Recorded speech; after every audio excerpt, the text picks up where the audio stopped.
Tahiti Vibes, avec les véhicules Fave, disponibles au comptoir d'importation automobile de Mamaou. Yaorana et Maeva sur ITFM dans votre émission Tahiti Vibes. Aujourd'hui, on va vous parler d'un pan de l'histoire une histoire qui a changé véritablement l'histoire vraisemblablement de notre humanité. Alors comme ça fait très sérieux, mais j'ai 3 invités avec lesquels on va pouvoir quand même échanger en souriant. Alors on a le plaisir d'accueillir toute l'équipe qui va vous proposer une pièce avec un titre évocateur qui est donc la machine de Turing. Alors, on accueille Tristan Petit-Gérard, qui est le metteur en scène, parce que j'ai dit dans cet ordre-là. Après, au milieu, on a Amaury de Créancourt qui est un des comédiens. Voilà, on viendra ensemble voir ton œuvre sur scène après. Et puis, on a Benoît Solès. Yaorana aussi à toi. Yaorana. Tu es auteur et tu joues le rôle d'Alan Turing à différentes moments, époque de sa vie. Époque de sa vie, exactement. Alors, qu'est-ce qui t'a amené justement à t'intéresser à la biographie, puisque la pièce est tirée et inspirée sur la base de la biographie. Exactement. Tout remonte à pas mal d'années. En fait, c'est vers 2008 ou 2009. Je n'ai pas le souvenir précis. Je faisais des recherches liées à complètement autre chose. Et en fait, non, mais ça, on va le comprendre plus tard. Je faisais une recherche sur Internet liée à la symbolique de la pomme. Alors, je me demande pas pourquoi, ça nous emmènerait très loin. Mais en fait, je travaillais sur une autre pièce, en fait. Et puis, en recherchant la symbolique de la pomme, alors c'est nombreux d'ailleurs, il y en a beaucoup, je veux dire, tu sais, la pomme de Newton, la pomme d'Adam et Ève, la pomme d'Adam et Ève, la pomme de la sorcière dans Blanche-Neige, la pomme d'un ordinateur bien connu, le logo bien connu, tout ça. Et en fait, sur une page internet comme ça évoquait aussi la pomme d'un certain Alan Turing, un mathématicien anglais dont l'histoire et la vie dit qu'il se serait suicidé en trempant une pomme dans du cyanure en hommage à Blanche-Neige. Donc voilà pourquoi il était référencé pour la pomme. Et comme je connaissais pas ce personnage, j'ai cliqué. Mais là, pour se replacer dans le contexte, en 2008 et 2009, il n'y a pas eu ce fameux film dont on parlait ensemble, qui s'appelle Le jeu de l'imitation, Imitation Game. Et donc moi, quand je clique sur Alan Turing, je fais une découverte et j'en parle un peu autour de moi et personne ne le connaît. Et pour cause, le Turing en question a été un peu effacé des tablettes de l'histoire, et pourtant il avait craqué le code secret des nazis pendant la Seconde Guerre mondiale, et il nous avait sans doute permis de la gagner et de raccourcir la durée du temps, le conflit, le temps de guerre, exactement. Et il a réussi à craquer ce code secret en fabriquant une espèce de grosse machine à calculer qui était en théorie et puis en pratique le premier ordinateur. Alors c'est quand même énorme. Mécanique. Exactement. D'abord mécanique, avant que ça devienne, disons, électronique, puis informatique. Et donc je trouvais que c'était incroyable d'avoir un personnage qui avait tant fait pour l'humanité, disons par rapport à la guerre, par rapport aux sciences, qui a eu cette fin si tragique et qu'on ne le connaisse pas. Et ça m'a encouragé à aller voir plus loin. J'ai donc découvert cette biographie dont tu as parlé tout à l'heure. Je l'ai lue, mais j'ai eu en fait, dès que je me suis promené sur son site internet, là, ou plutôt sur la page qui parlait de lui, j'ai eu l'instinct que c'était un grand personnage, qu'il avait eu un destin extraordinaire, et j'ai senti qu'on devait faire une pièce de théâtre sur lui pour contribuer à sa réhabilitation. Et puis je pensais que ça pouvait être un grand personnage de théâtre, parce que Turing était un génie des mathématiques, mais c'était aussi un personnage très attachant, subversif aux yeux de beaucoup. Il était autiste, probablement d'Asperger, même si le diagnostic n'existait pas en tant que tel à l'époque. Il était assez fortement bègue et donc homosexuel, comme on l'a dit, mais c'était un original. Il se baladait, il faisait du vélo avec un masque à gaz sur le nez pour se protéger du rhume des foins. Il se promenait en pyjama parce qu'il trouvait ça bien plus confortable. Il avait un rire qui le rendait extrêmement agaçant ou attachant aux yeux des gens, et il faisait des espèces de jeux de mots foireux. Un peu d'ailleurs cette image qu'on peut avoir du prof de maths complètement dingo, échevelé, pas très bien mis sur lui. Et alors voilà, j'ai trouvé cette biographie, et là le travail a commencé, et puis il s'est un peu interrompu quand j'ai appris qu'il y avait donc ce film qui se faisait.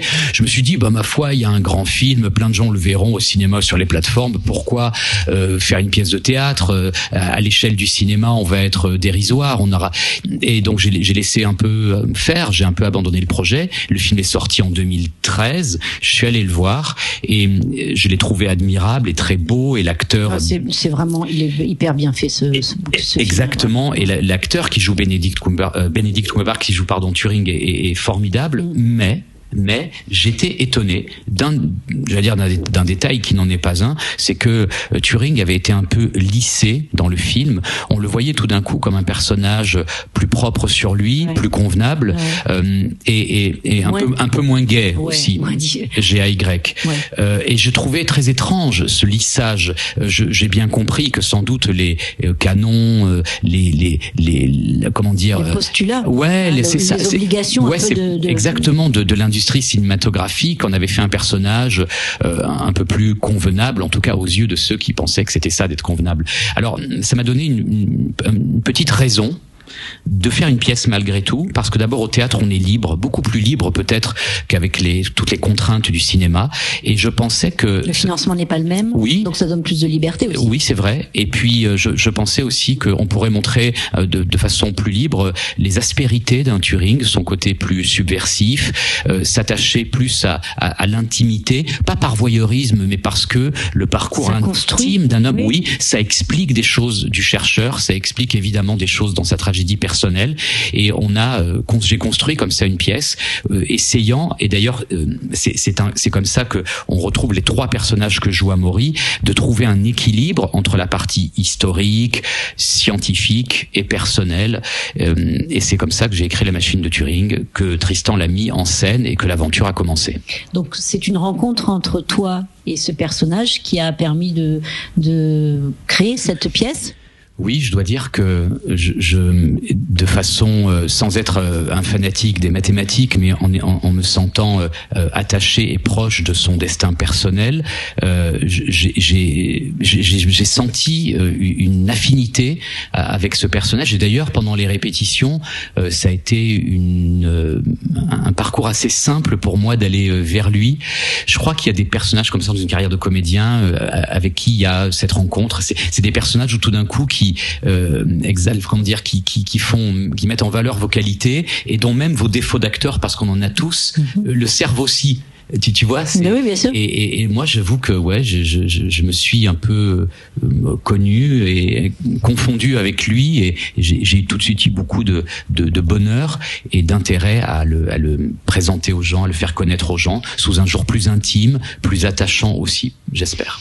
Alors ces pièces de théâtre n'existent pas sans la patte, on va dire, du metteur en scène. Alors justement, toi Tristan, comment tu rentres en fin de compte dans ce projet-là?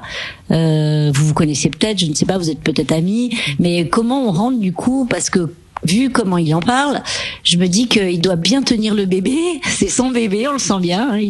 Comment, du coup, toi, qu'est-ce que tu apportes? C'est quoi ton métier dans ce genre de projet? Il y a un bébé, s'il en est le papa, j'en suis peut-être le papa adoptif. D'accord. Je ne sais pas. Ouais. Mais en tout cas, j'ai adopté son bébé pour en faire un peu le mien, quelque part aussi.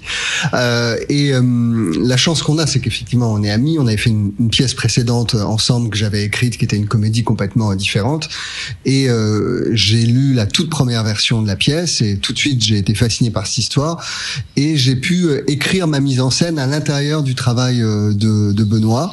Moi, quand j'adore travailler avec les auteurs vivants pour ça, parce que du coup il y a une interaction. On peut demander de faire réécrire des choses parce qu'on a des idées de mise en scène. C'est ce qui s'est passé, l'un sert l'autre, et on avait à cœur avec Benoît que ce soit effectivement une grande histoire historique, sensible, il y a une part de scientifique, mais surtout un grand spectacle de théâtre avec de l'émotion, du rire, et que ce soit dans une forme un peu nouvelle. Et c'est vrai que les gens ont beaucoup l'impression de voir presque une cinématographie théâtrale. Très souvent, quand on a parlé du travail qu'on a fait sur ce spectacle, on a parlé de ça, parce qu'il y a de la musique comme le cinéma, il y a de la vidéo, on bascule dans le temps, et tout ce langage auquel on est habitué depuis quelques années, on l'a retranscrit au cinéma, c'était déjà complètement présent au théâtre, ouais, tu vois, je fais lapsus. C'était déjà présent dans le travail de Benoît, mais notre relation à tous les deux n'a fait qu'accentuer ça pour justement que ce soit le plus accessible possible, tout en gardant une grande exigence de travail. Voilà vraiment comme ça s'est passé. Comment ça se passe? Très bien. Du coup, Amaury, toi, tu arrives dans ce binôme avec un bébé bien en place.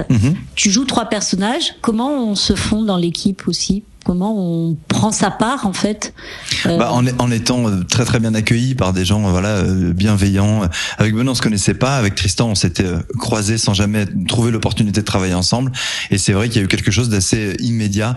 Benoît parle de sa rencontre avec le personnage comme d'une chose assez facile. Je crois que tout dans ce projet s'est passé comme ça, de façon fluide et facile, des planètes bien alignées. Dès le départ, il y a eu, c'est vrai, une rencontre de chacun avec son personnage, de nous entre nous. Il y a eu une super entente. C'est ce qui fait qu'aujourd'hui, on est tellement heureux d'être là à Tahiti parce qu'on vit entre amis aujourd'hui. Cette aventure, c'est ça qui est fou. C'est que c'est vrai, moi, quand j'ai retrouvé ce mail il y a pas longtemps, qui est le premier mail que m'envoie Tristan, il me dit, écoute, voilà, il y a une pièce, ça parle d'Alan Turing. Je ne savais pas qui c'était, j'avais pas vu le film, machin.